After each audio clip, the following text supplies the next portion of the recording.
आप नारियल का गोला दो 50 बार दो, 10-10, 20-20 गोले दे दो, 50-50 गोले दे दो, मना नहीं है, हैं 2-4-8 झोला भर के दे दो, हम वो भी मना नहीं करे, एक बोरा भर के दे दो, उसका मना नहीं। पर श्रीफल की मूलता है, यहाँ नारियल का जो श्रीफल है उसकी मूलता है।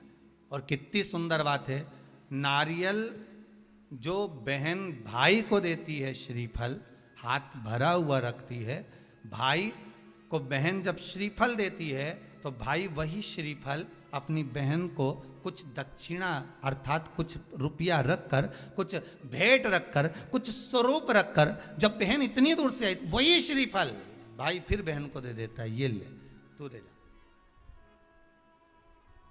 तू रख ले। पर बहन उस श्रीफल को लेकर नहीं जाती है, बहन क्या कहती है, नहीं नहीं तुझे रखना पड़ेगा, तू रख।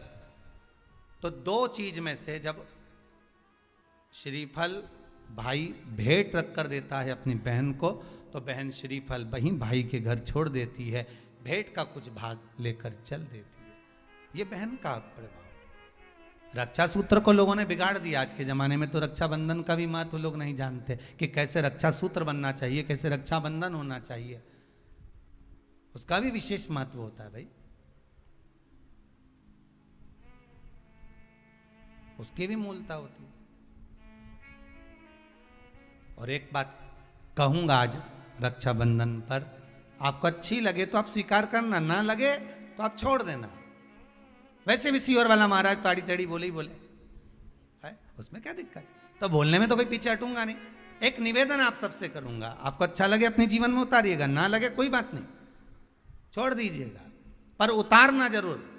बहन से प्रॉपर्टी के चक्कर में कितना भी झगड़ा चल रहा हो, बहन का भाई से एक मकान के चक्कर में कितना भी झगड़ा चल रहा हो, संपदा के चक्कर में कितना भी झगड़ा चल रहा हो, तो भी निवेदन करूंगा, बहन और भाई तुम खूब लड़ो प्रॉपर्टी और जमीन के लिए, पर रक्षाबंधन के दिन कम से कम एक दूसरे के नहीं भी जाओ तो फोन लगाकर जीजी और बहन भाई से, भाई बहन से एक बार तो बात कर लो, क्योंकि धन अपनी जगह रह जाएगा साहब, वहां धन नहीं जाने वाला, आपका व्यवहार जाने वाला है, आपका प्रेम जाने वाला। माना उसने कुछ भी करा हो, अदालत में केस लगा दिया हो, 25 केस चल रहे हो अदालत में, 50 बार तुम्हें पेशी पर जाना पड़ रहा हो, 50 बार झगड़े हो गए, 50 बार तलवार लेकर खड़े हो गए, डंडे लेकर खड़े हो गए, एक दूसरे को मारने को तैयार हो गए, पर निवेदन है, एक माता के गर्भ से तुम जन्मे हो, कम से कम उस माता के दूध का फर्ज अदा करो। और एक बार कितना भी झगड़ा हुआ हो, इस आस्था चैनल के माध्यम से आज रक्षाबंधन के दिन भले राखी बंधवाओ मत बंधवाओ, पर एक फोन लगाकर तो पूछ लो, जीजी कैसी है, कब आएगी बता, या बहन भाई को कह दे रे कैसा है, भूल गया क्या मुझे, भाई भी कह दे, लड़ाई की बात मत करना, आज के दिन बस प्रेम की बात करना, कि कम से कम बहन का फोन तो आया। मेरा मन कहता है, मेरा दिल कहता है कि शायद दिवाली पर जितनी आतिशबाजी नहीं हुई होगी उतनी आतिशबाजी आपके दिल में होगी, कि जिससे केस चल रहा है वो फोन लगाकर पूछ रहा है कि भाई ने पूछा बहन से, बहन ने पूछा भाई से, कैसे हो, भाभी से बात कर लो, थोड़ा बच्चों से बात कर लो। माना अदालत में देखा जाएगा, लड़ाई झगड़े सब होंगे, सब कुछ होगा, कौरव और पांडवों की कथा तो देखो रे कितनी सुंदर है,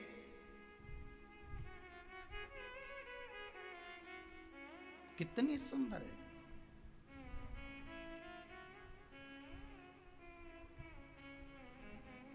पांडवों की बहन सुभद्रा राखी बांधने कौरवों को जाती है, कौरवों की बहन राखी बांधने के लिए पांडवों को जाती है। जरा विचार करिए,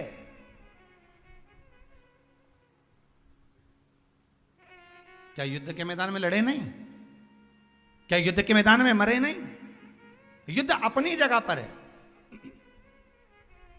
लड़ाई भी फीके हो गए, इतना फीका कर दिया विरोधियों ने, इतना फीका कर दिया विधर्मियों ने, कि जब देखो जब त्योहार आता है और ये अपनी चाल चलना प्रारंभ कर देते हैं, मावा नकली है, दूध नकली है, मावा नकली है, दूध नकली है, और इनकी निगाह में वो चॉकलेट असली है, घर के पकवान नकली, घर का भोजन नकली, भारत की भूमि पर बनने वाला पकवान गुलाब जामुन, इमरती, भजिया, पकोड़ा, खोपरा पाक, अपने घर में बनने वाला गुजिया, पपड़िया सब नकली है। बस बाजार जाओ, रक्षाबंधन का त्योहार है, एक टॉफी भाई बहन को, बहन भाई को दे दे, और इसको त्योहार कहते हो। त्योहार वो होता है जो घर की माँ घर में मिठाई बनाए और बच्चों को खिलाए, उसको त्योहार कहते हैं।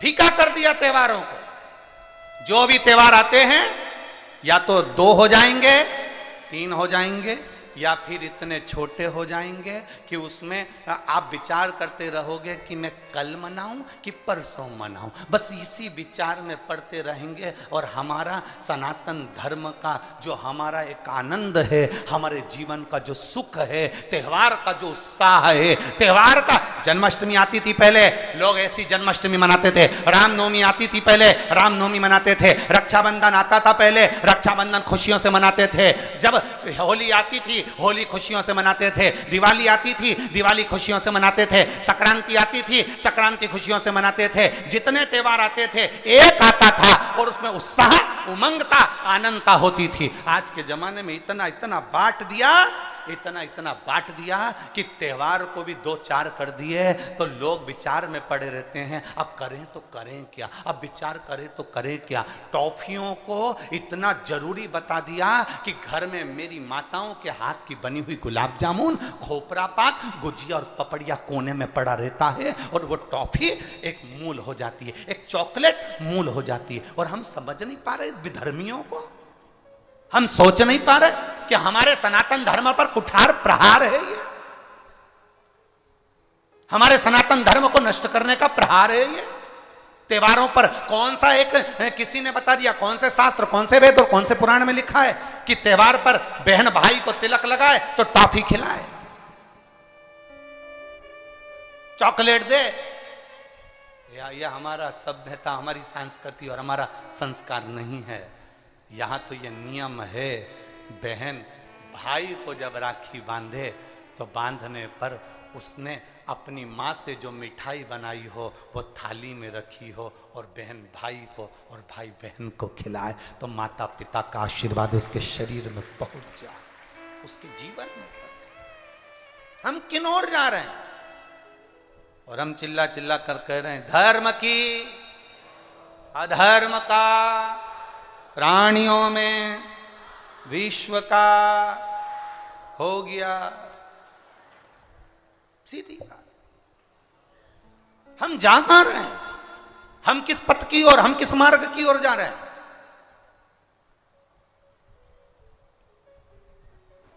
भ्रम में पड़ गया, विचारों में पड़ गया, हम भ्रमित हो रहे हैं। भ्रमित। एक ने कह दिया, सियोर वाला महाराज कहता है शंकर जी पे चढ़ा हुआ जल पीना चाहिए, सियोर वाले महाराज कहते हैं बेलपत्री चढ़ी हुई खाना चाहिए। फिर कहीं का आ गया जिसको सियोर वाले महाराज का विरोध करना था, उसने कह दिया ना जल पियो ना बेलपत्री खाओ, नहीं तो तुम्हारा जीवन ऐसा हो जाएगा। ये विरोध शास्त्र का नहीं है, ये सियोर वाले महाराज का है कि इन्होंने अगर बोला है तो उसका विरोध करना। इन्होंने बोला दुर्वा चढ़ाओ, उसका विरोध करना। इन्होंने बोला चावल चढ़ाओ, इसका विरोध करना। और दुनिया के लोग उनके झाले में पड़ जाते हैं। हमारा नियम निवेदन है, ना तुम सीहोर वालों की मानो ना तुम किसी की मानो। गीता प्रेस गोरखपुर की शिव पुराण बाजार से लेकर आओ, उसको दिल से धीरे धीरे पढ़ो, उसमें सब मिल जाएगा तुमको जो सीहोर वाला अपनी व्यासपीठ से बोलता है। स्कंद पुराण लाओ, नर्मदा पुराण लाओ, लिंग पुराण लाओ, देवी भागवत लाओ, ब्रह्म विवर्त पुराण लाओ, सारी पुराणों को घर में लाकर रखिए और एक एक पुराण का धीरे धीरे अध्ययन करो कि सियोर वाला महाराज कहीं अलग जगह से तो नहीं बात रहा। एक एक पुराण का अध्ययन करो। केवल फेसबुक, यूट्यूब और मोबाइल पर ज्ञान नहीं मिलता कि आप थोड़ी देर खोल के बैठकर आपने ज्ञान ले लिया, ये तो हमने पढ़ा था शास्त्र में। ऐसा शास्त्र को पढ़िए, वेद को पढ़िए, अपने पुराणों को पढ़िए, उसका अध्ययन करिए कि बेलपत्री का चरित्र कहां वर्णन करा, एक बेलपत्र दान का जो वर्णन हमारे शास्त्रों में किया गया, एक वृक्ष लगाने का फल हमारे शास्त्रों में कहा गया, एक भूखे व्यक्ति को भोजन कराने का फल हमारे शास्त्रों में कहा गया, उसको पहचानिए।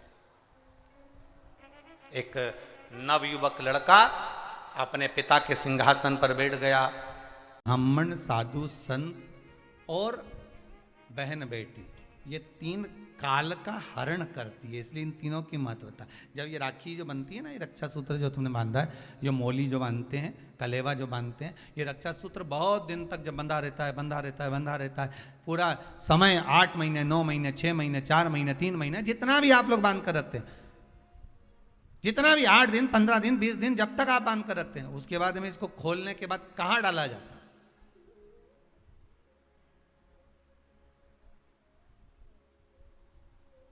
कहाँ दिया जाता है इसको?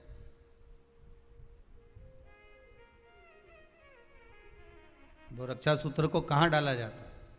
तो कहते हैं जिस स्थान पर गाय को बांधा जाता है, जिस स्थान पर गाय को बांधा जाता है, उस स्थान पर इस रक्षा सूत्र को ले जाकर एक और किसी भी खूंटे से गाय के, या गाय का जो ग्वाड़ा होता है, गाय जहाँ बंधती है, उस स्थान पर कोई कील लगी हो, कोई खूंटा लगा हो, उससे इस रक्षा सूत्र को खोलकर बाद में बांध दिया जाता, वहां रख दिया जाता।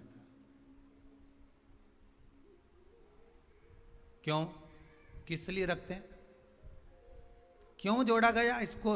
हिंदू धर्म में रक्षा सूत्र को गाय से क्यों जोड़ा गया? उसका कारण केवल इतना है कि गौ माता, जब तक आपने रक्षा सूत्र बांधा, इसके बाद रक्षा सूत्र आपने अगर गौ माता के उस ग्वाड़े में कहीं ले जाकर बांध दिया है, दे दिया है, रख दिया है, 33 कोटि देवता गौ माता के भीतर विराजमान होते हैं। 33 कोटि देवता गौ माता के भीतर रहते हैं, और केवल ये जो ये गाय जहां बंधती है, गौशाला जो होती है ना, गाय जहां बनती है, जहां पर गौ माता निवास करती है, हम तो कहते हैं लोग वृंदावन किससे मिलने जाते हैं? जम के बोलिए जरा, भगवान कृष्ण से, ठीक है? और भगवान कृष्ण किसको चराने जाते हैं? गौ माता। मतलब तुम कृष्ण जी के पीछे और कृष्ण जी गौ माता के पीछे। क्यों? तो उसका सीधा सीधा प्रसंग है कि गाय के ग्वाड़े में, गाय के उस आंगन में, गौशाला आदि में जहां गाय बनती है, उस जगह पर अगर आपने रक्षा सूत्र बाद में बांधने के बाद 8-15 दिन, महीने भर, 2 महीने, 4 महीने, 6 महीने, 8 महीने के बाद में आपने वहां बांध दिया, रख दिया, तो जिसके हाथ में बंधा होता है उसकी रक्षा स्वयं गौ माता में विराजमान 33 कोटि देवता करते हैं। उसकी रक्षा का सूत्र फिर वो संभालते हैं, फिर वो आपके नहीं, फिर वो संभाले। कोई बड़ा काल आ रहा है, कोई बड़ा एक्सीडेंट होने वाला है, कोई ग्रह बेकार हो गया, उसको फिर संभालेगा कौन? वही गौ माता। गाय, बेटी और संत, ब्राह्मण, साधु, सन्यासी, तपस्वी, साधक, उपासक, ये संभाल लेते, ये संभाल। एक नियम ले लो, कोई भी एक साधना